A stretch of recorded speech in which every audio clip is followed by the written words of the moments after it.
je vais vous le dire sans le cacher. On cherche à me faire arrêter mes émissions que je suis en train de faire concernant le Togo.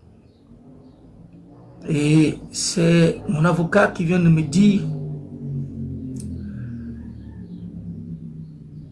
que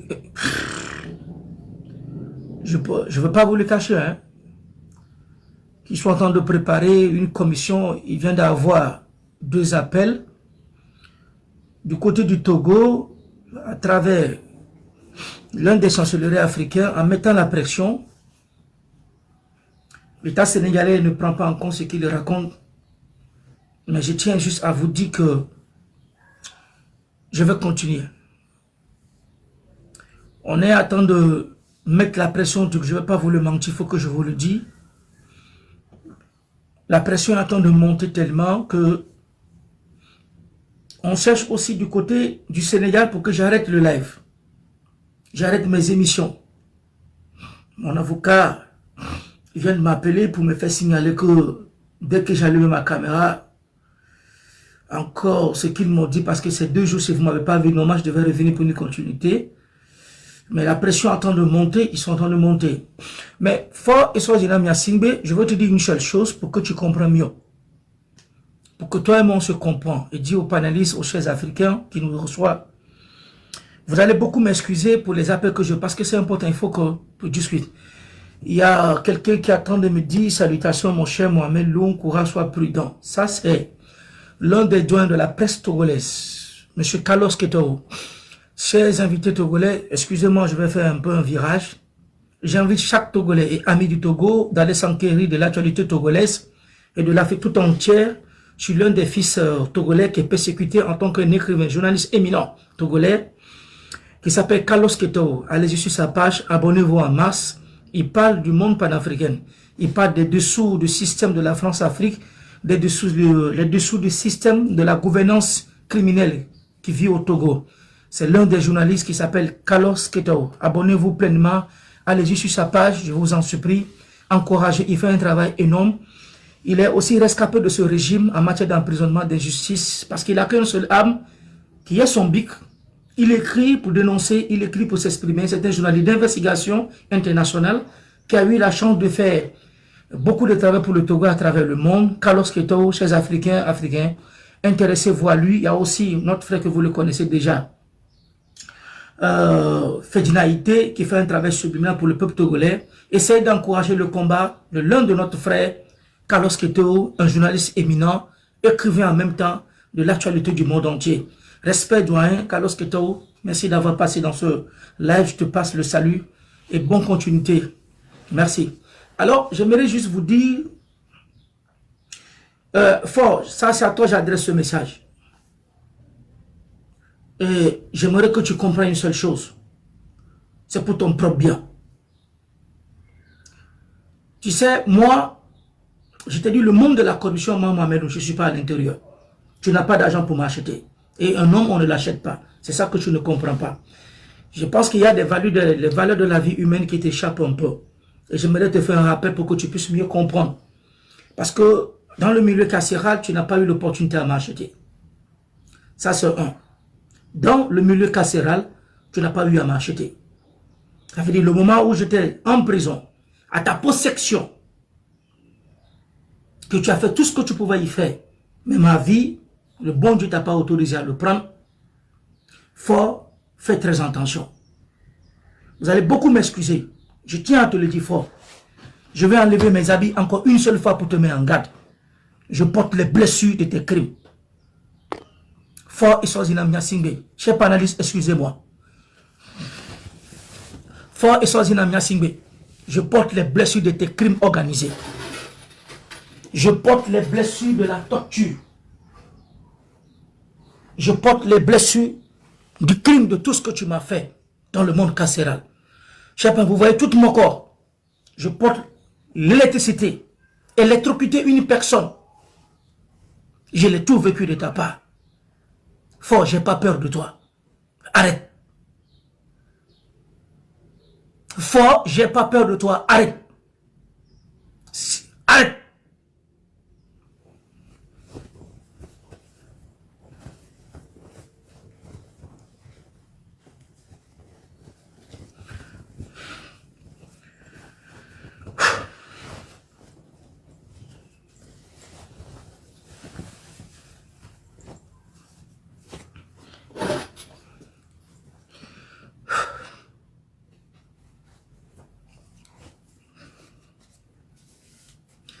Excusez-moi.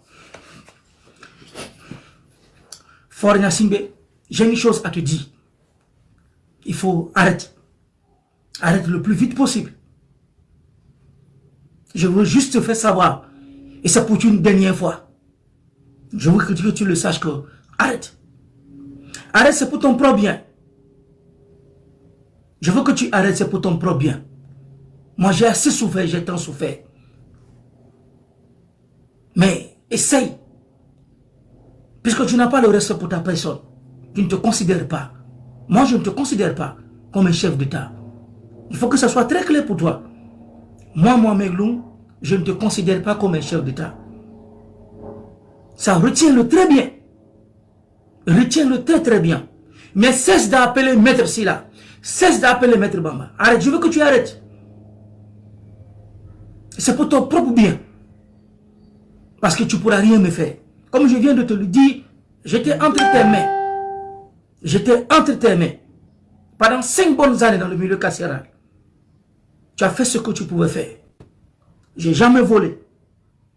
Je n'étais jamais convoqué à la gendarmerie, ni dans une police. Je n'ai jamais vécu aucun crime. Mais je tiens à vous le dire. Et que tu le retiens très bien. Je ne dois aucun Togolais. Je n'ai jamais été convoqué de quoi que ce soit, mêlé de quoi que ce soit, sur mon existence sur ma vie au Togo. Le seul crime que moi, Mohamed, j'ai commis au Togo dans ma vie, c'est d'avoir demandé que tu quittes le pouvoir. Je suis contre ta gouvernance. Ça, je le dis, à voix ouverte et à ciel ouvert, fort. Moi, je suis contre ta gouvernance. Pas tous les moyens qui te feront partie, moi, je participerai. De près ou de loin, fort. Donc, j'aimerais juste attirer ta attention. Arrête. Arrête d'être là pour passer le temps à appeler tel diplomate. Non, vous ne le parlez pas. Il continue de le faire. Non, non, non, non, non. Moi, je t'ai déjà dit une chose la fois dernière. C'est parce qu'on m'a dit de ne pas parler. T'as raconté Bachirou Djoma Diakhar Faye à Akara au Togo. Je n'ai pas voulu rentrer dans les coulisses de ce dossier. Mais je veux te faire savoir une seule chose. Arrête. Il faut arrêter. Et j'aimerais juste vous dire aussi une seule chose. Vous qui m'écoutez. Vous qui êtes là avec tout le respect que je vous dois. Lorsque fort, c'est sur les incendies qu'on va parler. Mais je vais vous dire quelque chose. C'est très important que je passe ce message. J'ai écrit une lettre ouverte, d'abord dans le coulisses à Emmanuel Macron. J'ai fait détailler certaines choses, compte tenu de la pression internationale, parce qu'on m'a dit de respecter les coulisses de ce dossier. Je vais le dire devant vous, on m'a dit de respecter les coulisses de ce dossier. Et les coulisses de ce dossier, c'est quoi? Je dois garder mon silence. Je ne dois pas me prononcer sur l'histoire de ces incendies, ouvertement, ni aucune intervention, ça veut dire aucune presse n'a le droit, aucun journaliste n'a le droit de m'interroger. Ça veut dire, ça ce sont les accords pour que je puisse sortir. Ce que Fort Gnassingbé a imposé. Mon portable devait être à la disposition du gouvernement, ça veut dire le numéro que j'utilise. Je dois le mettre pour toutes les appels que je reçois, qu'ils sachent ce que se passe. À ma libération, j'ai le droit de le mettre à ma disposition, à sa disposition. Ça veut dire, je ne dois pas sortir dans les environs de Lomé tant que je n'ai pas son autorisation. Ça, c'est Fort qui parle. Devant les chefs d'État du Ghana et y compris de la République de Guinée. À travers Alpha Condé, Nana Akufo-Addo et tous les ambassadeurs accrédités. Donc, je n'ai pas le droit. Mon portable doit être à sa disposition. Mes déplacements, ça veut dire quand je dois quitter Lomé pour aller à Bédranfort, Fort et Swaziland Gnassingbé doit connaître tous mes déplacements. Que c'est malheureux. Mais moi, la plus grande reine que Fort détient en moi, tout simplement parce que je n'ai pas accepté d'être corrompu. Fort, tu ne pourras jamais m'acheter. Moi, chaque fois je te le dis, arrête. Arrête d'être là pour appeler les diplomates, appeler les ambassadeurs, appeler tel avocat. Mes avocats mettent la pression. Non, arrête.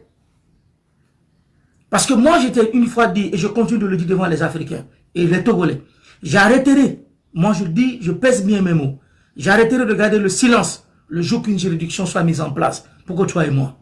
Je pouvais accepter d'être un manteau, un poids lourd de ton régime, comme mon frère attend de faire. Je veux parler du ministre Pascal Bodjona. Moi, je pouvais accepter, je pouvais accepter de prendre de l'argent. Tu as bloqué tous mes comptes bancaires. Ça fait 12 bonnes années. Je n'ai plus accès à mes comptes. Mais je garde le silence. Parce que ce que tu as voulu, c'est que moi, Mohamed, je prends mon téléphone, je t'appelle, que je commande à dire, donnez-moi mes comptes. Je ne le ferai jamais. Ça, oublie, sors de cela. Je ne t'ai pas fait quand j'étais dans les discussions politiques avec les chefs d'État, je ne t'ai pas fait et je ne le ferai jamais. Mais moi, je tiens juste une chose à te dire, arrête tes menaces sur le plan diplomatique en appelant des autorités sénégalaises d'ici et d'ailleurs et dans le monde, les dit, essaie de parler à l'homme, il est temps de rentrer dans l'instruction du dossier. Si une justice n'est pas capable de prendre l'instruction du dossier en marche, la seule moyen, puisque le problème c'est quoi? C'est comment éliminer Mohamed Loum. C'est ça le problème. Au fait, c'est ce que tu ne comprends pas. Moi, comme j'ai l'habitude de te le dire, tous tes services de renseignement, tout ce que tu programmes contre ma personne, et tout le service de renseignement, moi, Mohamed Loum, je suis au courant. Je sais tout ce que tu organises. C'est ce qui te surprend. À chaque fois quand tu organises, ça veut dire toutes tes affaires de cambolesques contre ma personne, et les dénoncer, je suis au courant. Fort. Et ce qui est malheureux, c'est à Pascal Bodiona. Parce que Pascal Bodiona, je veux te dire une seule chose. Toi, écoute-moi. Je n'ai rien contre toi, Pascal. Toi, j'ai rien à te dire. Je n'ai rien contre toi. Je n'ai pas de haine contre toi. Non, c'est ton choix. On a fait ensemble le monde carcéral. On a souffert ensemble. Tu as décidé de retourner avec Fort. Ça, c'est ton choix. Pascal, ça, c'est ton choix à toi. Tu as décidé de retourner avec Fort et Swaziland Nyasingbe. On a été ensemble persécutés. On a ensemble été emprisonnés. On a été ensemble injustement mêlés dans des problèmes qui ne nous concernent pas. Pour nos opinions politiques. Et Pascal, laisse-moi te dire, toi, tu étais déjà dans le gouvernement avant que tu sois persécuté par celui que tu prétends être ton protecteur d'aujourd'hui. Mais moi, je voulais juste te dire, fais ton choix, mais cesse tes appels pour dire non, je vais appeler telle personne, appeler. Parce que toutes les appels que vous faites, je suis au courant. Donc, ce n'est pas la peine de vous fatiguer sur ce point. Gardez le pouvoir comme vous êtes en train de le garder. Mais je tiens une chose juste à vous dire que toute chose a une fin. Et nous sommes à la fin de votre régime, Inch'Allah. Les choses vont changer. Vous allez partir. Fort, comme je te le dis, toutes les moyens qui seront mis en place, puisque tu es venu par la délinquance du sang au pouvoir, à s'arder au pouvoir, moi je tiens à te le dire ouvertement, sans langue de bois, tu partiras par tous les moyens. Que tu sois. Tu sais de quoi je veux dire. Donc, cesse. Ce n'est pas la peine de te fatiguer par des intimidations. Moi, on ne m'intimide pas. Si je veux de l'argent, il faut rien signer tout de suite avec toi. Ça, je le dis. Vite fait. Mais je ne le ferai pas. Parce que n'oublie pas que j'ai 7 de mes frères qui ne sont pas encore de retour. J'ai 7 de mes frères qui sont assassinés et les parents attendent leurs enfants. Dans l'histoire des affaires des incendies, c'est des marchés de l'honneur de car. C'était une parenthèse, arrête tes appels. Arrête d'appeler les gens, arrête d'appeler les diplomates, arrête d'appeler tel ministre. Non, vous dites vous allez lui parler, il continue.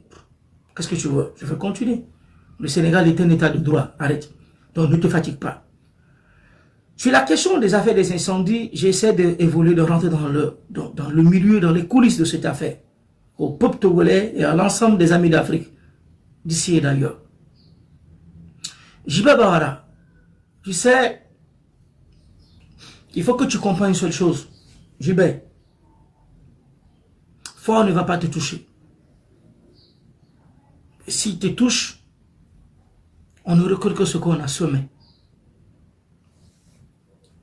Si Fort Nyasingbe porte la main sur ton intégrité de ta personne,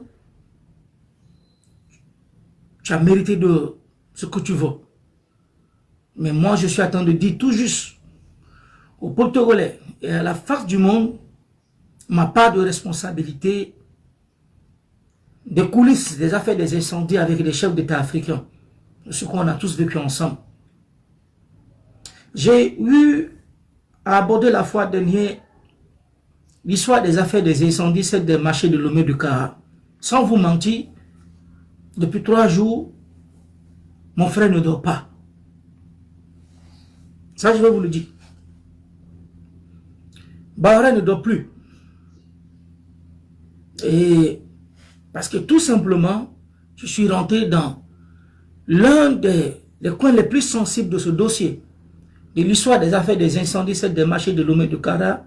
Et lui aussi, il a eu à appeler certains diplomates pour me parler, essayer de voir, il est toujours aux affaires. Bahara, laisse tout ce truc. Il faut qu'on parle au monde ce qui s'est passé. Il faut qu'on explique aux Togolais ce qui s'est réellement passé. Il faut qu'on dise aux Togolais la part de responsabilité de chacun. Toi, tu n'as pas brûlé les marchés. Moi, je n'ai pas brûlé les marchés. On n'a pas connu de crime. Mais tu as été délégué dans un jeu politique, d'un dialogue politique, pour apaiser à la grande structure pour que chacun puisse trouver un compromis d'attente. Et dans ce dossier des incendies, tu as eu à apporter ta part de responsabilité. Ça, je le dis. Je ne veux pas y mentir. Tu as été très clair, honnête, en essayant de dire la vérité à ces chefs d'État pour les faire savoir que ce qui s'est réellement passé. Parce que avant que les incendies, cette démarche de Lomé de Kara, le crime soit organisé, tu as été consulté. Tu n'as pas de responsabilité et tu as eu même à le dire à ces gens, faites gaffe. Donc il faudra qu'on le dise. Il faudra dire les choses telles comme ils soient. Vous avez la pression de l'histoire des incendies des marchés de Lomé de Kara. Il y a une pression aussi qui est là, sur l'église catholique. Je pense que vous avez appris que l'église catholique, le cathédrale de Lomé, a été brûlée aussi. Une partie du cathédrale de Lomé, pour ne pas dire le cathédrale tout entier, mais une partie du cathédrale de Lomé a été aussi incendiée à l'époque. Je ne sais pas si vous êtes au courant. Et il y a eu des rumeurs, je vais aborder ce sujet. Je vais l'aborder là-dessus, en long et à large, et essayer d'aborder aussi, on ne va pas mélanger le débat pour qu'on puisse avoir plus de précision. Alors, donc, moi, mon marabout, c'est Dieu. Voilà, c'est le seul marabout. Celui qui construit, qui déconstruit, frère. Merci pour ta proposition. Djibé Bahara, comme je te le disais, tu as un peu peur, mais n'aie pas peur. Il ne faut pas avoir peur. Et rien ne va arriver. Rien ne va te toucher. J'en suis sûr et certain. Pour ceux qui nous écoutent, ils peuvent avoir pour dire, mais de quoi ils parlent, mais Djibé Bahara sait de quoi je parle. Et rien ne va le toucher.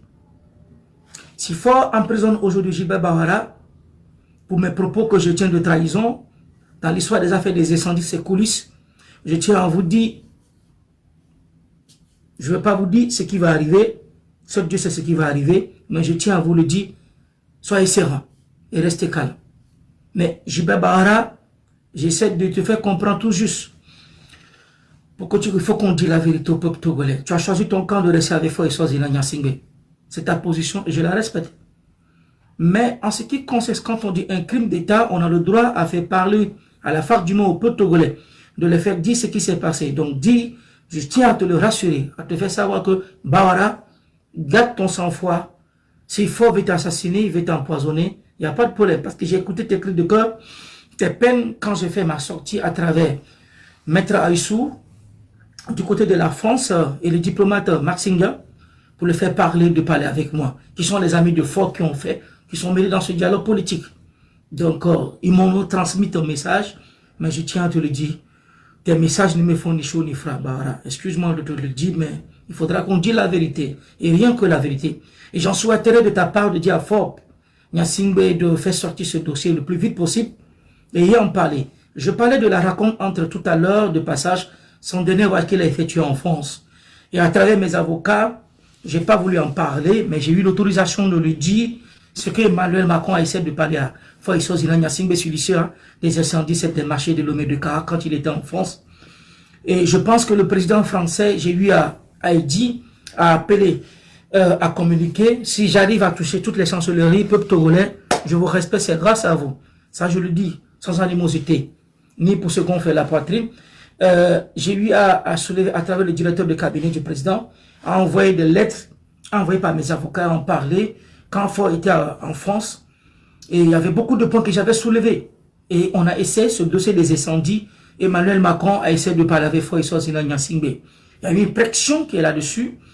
Et il a promis aussi, comme il avait promis à François Hollande, qu'il fera tout possible pour que le dossier puisse venir à la face du monde. Et Emmanuel Macron a eu à discuter de ce dossier avec lui pour qu'on puisse trouver un compromis le plus vite possible, qu'une juridiction soit mise en place. Et sous les persécutions sécuritaires internationaux, je tiens à vous rassurer là-dessus que toutes les dispositions qui sont prises, parfois ils sont mais par corruption, par appui, par pression diplomatique envers ma personne, je tiens à vous dire que la France, je ne garantis pas, excusez-moi de vous le dire, je ne tiens pas à vous dire Dieu est le miséricordieux, mais je tiens à vous dire que toutes les institutions internationales mêlées dans ce dialogue politique ont pris toutes les dispositions. Donc c'est juste pour vous dire que la pression est à temps de se mettre sur foi et sur Gnassingbé pour qu'il puisse avoir l'opportunité de porter à la face du monde l'histoire de ces affaires des incendies, puisqu'il y a un rapport politique qui est déjà là, qui est à la disposition de foi et sur Gnassingbé. C'est à lui maintenant de faire porter à la face du monde par une juridiction, ou soit régionale, ou soit nationale, mais sur le plan national, il le sait, sa justice est une botte qui se trouve à sa portée, donc on en sait. La CPI aussi, c'est l'occasion de vous dire que la CPI a eu l'opportunité à s'en soucier de cette affaire, puisque le rapport des Nations Unies des droits de l'homme, le Haut Commissariat des Nations Unies des droits de l'homme à travers l'Amnistie internationale et la Ligue internationale des droits de l'homme, qui se sont enquéris par un rapport dans ce dossier coulisses et du dialogue politique, il y a déjà un rapport qui est déjà là. L'Amnistie a fait le rapport sur les incendies, la Ligue internationale des droits de l'homme, et y compris la CPI, qui s'en soucie à travers l'Afrique du Sud, un temps qui avait demandé une discussion diplomatique dans ce dossier pour qu'il puisse s'enquérir de la clarté. Et la France, qui est le principal noyau du rapport des incendies, c'est des marchés criminels, en a pris en compte. Et je pense que moi, j'avais demandé à Macron, à travers sa diplomatie, de faire tout possible que s'il n'est pas capable de publier le rapport au monde entier, de faire tout possible de mettre le rapport à la portée du monde, pour que tous les Togolais et amis du Togo, juristes, intellectuels, puissent s'enquérir de ce rapport, voir ce qui s'est réellement passé, pour qu'on puisse dire. Mais malheureusement, la réponse du Quai d'Orsay, je vais vous le dire, Quai d'Orsay me fait savoir que il y a des accords qui existent entre le Togo et y compris la France. Et sur le plan criminel de ce dossier, Emmanuel Macron, à travers son ministre des Affaires étrangères, que je salue de passage, qui m'a fait savoir de me rassurer qu'ils sont en train de prendre toutes les mesures. Donc, il y a une commission française qui devait être à Lomé sur le respect des droits de l'homme, bientôt qui sera là. Et l'histoire des incendies, c'est des marchés de Lomé de Cara pour cette affaire criminelle.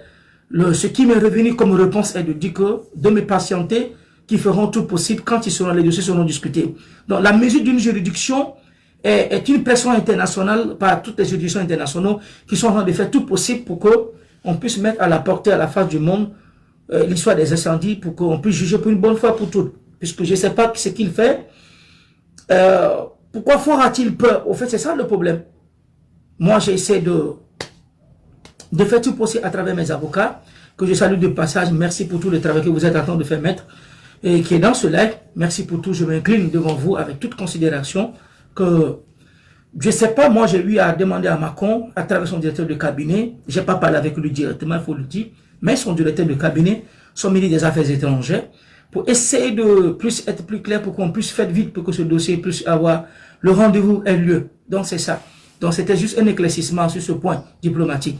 Maintenant, sur le plan sécuritaire, J.P. Bahara, il y a une seule chose que je tiens à te le dire. Tu sais, c'est très si simple. Moi, je ne veux pas rentrer dans ces détails, un conflit entre les fois et Swazina Gnassingbé. Moi, ça ne m'importe pas. Ce qui m'importe pour moi, c'est la vérité. Mais la lucidité au devant le peuple togolais et le monde entier pour qu'on puisse en finir bonne fois pour toutes. C'est ça le plus essentiel. Maintenant, l'histoire des affaires des incendies, Mohamed Loum, nous allons décortiquer, rentrer un peu dans les détails, essayer d'apporter ma part de responsabilité. Tel comme je vous le dis, nous sommes toujours dans le dialogue politico-togolais. S'il vous plaît, nous sommes déjà plus de 200 personnes sur ce panel. Donc, partagez les lives, tapotez pour qu'on puisse aller plus loin, parce que vos tapotages, ça permet de protéger l'émission, ça permet d'aller plus loin. Il y a la pression, je ne vais pas vous mentir, ces activistes togolais et africains, il y a la pression diplomatique internationale qui pèse beaucoup sur ma personne. Je ne vais pas vous le mentir, il faut que je vous le dise. Mais bon, rassurez-vous, le bon Dieu est contrôle, rien ne va se passer, Inch'Allah Rabbi.